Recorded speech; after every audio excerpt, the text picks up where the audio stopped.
My people, I agree to now. But things they happen inside this life what we do. Now if we know here, now we know say things they happen. One chief priest wife don't come outside, they tell us how most of all these our big pastors, they come their place, come they source for powers. And I know you talk of all these learner pastor. She not just won't gree open her mouth, call out these fishy pastors. So all these men of God, what we see say they go come outside, carry hanky, they do miracle, say all those ones. Say no be real miracle. Say most of them just carry church like say na church they use. Say something they under this me say na something spiritual. Now most of them they use. They carry this thing, take cover, say na God. Now they do their miracle. But my people beg, make na follow me see.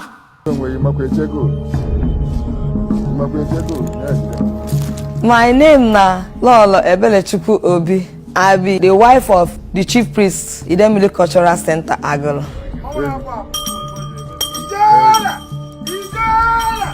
I visited him and I said when I was coming that the shrine told him that he should look up, that this girl coming down right now, that girl is the wife that the shrine sent for him, that will take care of him at the old age.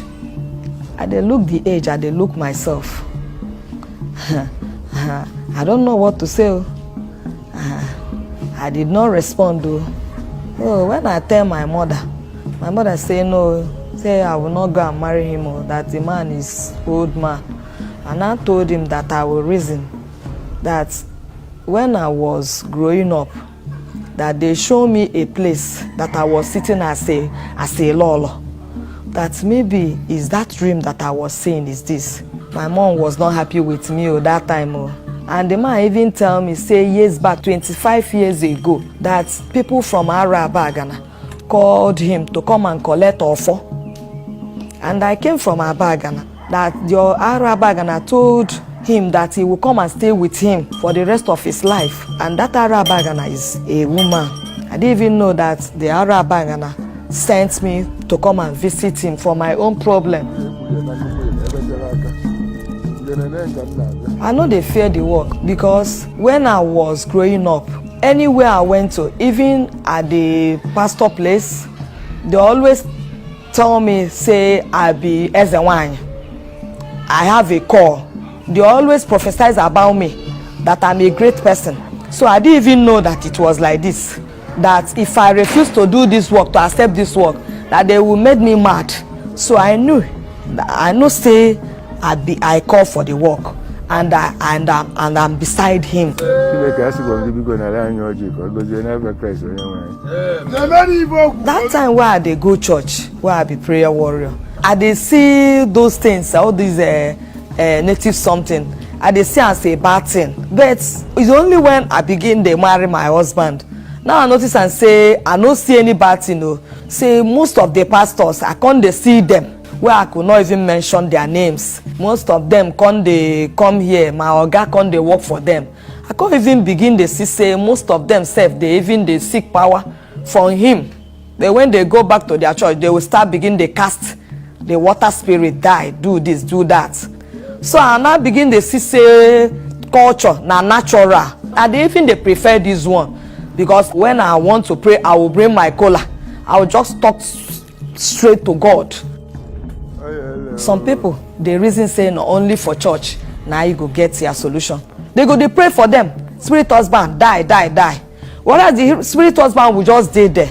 If it be safe for you to come for culture, we just go and settle the spirit husband. Their physical husband will come out for the planet. You go marry your husband and enjoy your marriage.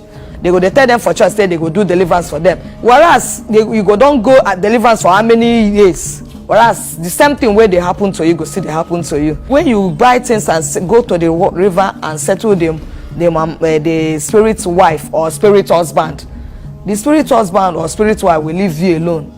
There's difference between culture. People where they do culture, they do sham. Who they do oracle, no, they do sham. Now wow, now God now will save us because right now, I don't even know who won't claim as genuine pastor and fake pastor because now they just plenty up and down. And this lady now will come outside the talk. She said even she as herself, she be good Christian or person will be say she carry God for head. Now when she self come decide okay, she won't go this shrine, go for her own personal problem. Now there she go meet Baba. Baba come tell am say as e be, the gods don decide say na she go be the man wife, but until you sef wetin you find go. You wey you talk say you be crusader, you dey spiritual this one, you dey inside that one. Abeg, since when babalawo house now sef come turn to spiritual ground, wey be say you no seek your prayer with God, na inside babalawo place na you come decide say you wan go.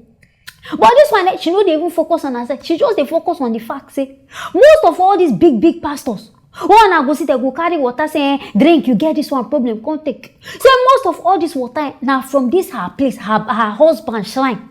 Now most of them they come collect am, and this one fear me because so many people una don carry on a leg enter different places. So una dey find miracle, una dey find this one. Hope so una dey see say this one, some of all these things no be genuine things. Now from babalawo place now they go collect am from. But until now they claim say she now before say she dey reason and say all these things they bad. But now she don't see and say na culture now all these things be. Say if you even reason herself, it's the same thing as she dey pray to God. Now so she said they pray to her juju abi whoever she dey pray to. And the thing they answer her prayer. But me I don't talk am. Until you dey under a spell, it just be say you no. Because I dey very certain say this man don't use juju put for your body. Because how you go come there so you won't come do something, all of a sudden you can't turn to wife. Your family is supposed to reason and say this man don't use something tie you down. So be say now the man come dey claim say now you the God destiny for him to take care of him in his old time. Abeg, why God no destiny in your own family to come dey take care of now only you? Where be say the day the whole world now you come see say na auntie they don't use juju for you, and either you go church go comot that juju from your eye before the thing go clear. Because some way they talk say you they take in fact I dey very certain say no be clear eyes you they take do all this one. My people, if not be say she say find her leg, say she dey go find, so I'm not sure say she go end up in this situation. Now what she say fine, now carry her go there. And I hope say those of now where they walk up and I hope say now go use this one learn. You go see say you don't marry this one, sometimes no be clear eye. Something there inside now wetin make on they lead into abi they enter into all this kind of relationship. So now we be say this woman don't they talk making her clear on her eye. Nothing, so you will be say they go church, they go here, they very careful. Some of all these things now somewhere now they get their power from. Some of their powers no be real power, now juju power. So you where they go, you better they very careful. Anyway, my people, I hear this one now, so make a bring and come. Make us stay tuned for our next story.